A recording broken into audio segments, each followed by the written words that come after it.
נתניה.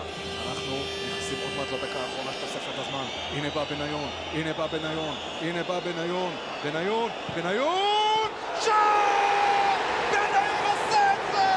שוב בתוספת הזמן!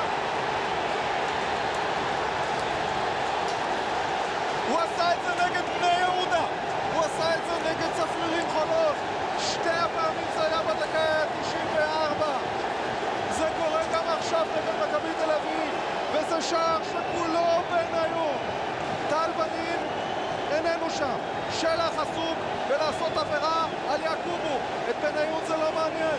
הוא עובר, 3 שחקנים, בועט אל הפינה, מכניע את שטראובר.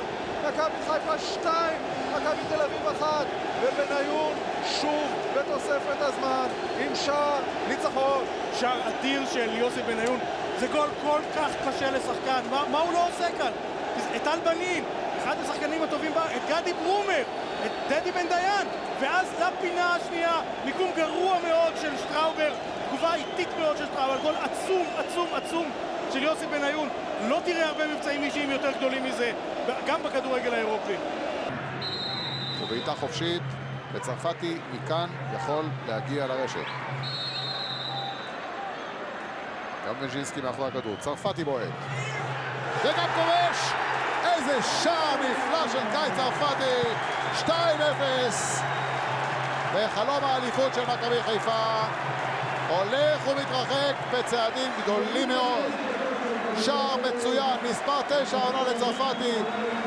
כמו איציק זוהר, צעד וחצי מספיק לו להכניס מספיק עוצמה לכדור הזה, הוא מסובב אותו מצוין. פרץ חסר אונים, וזה השער שגונז את תוכנית המשחק של חיפה להיום. היא לא תוציא מכאן אפילו נקודה.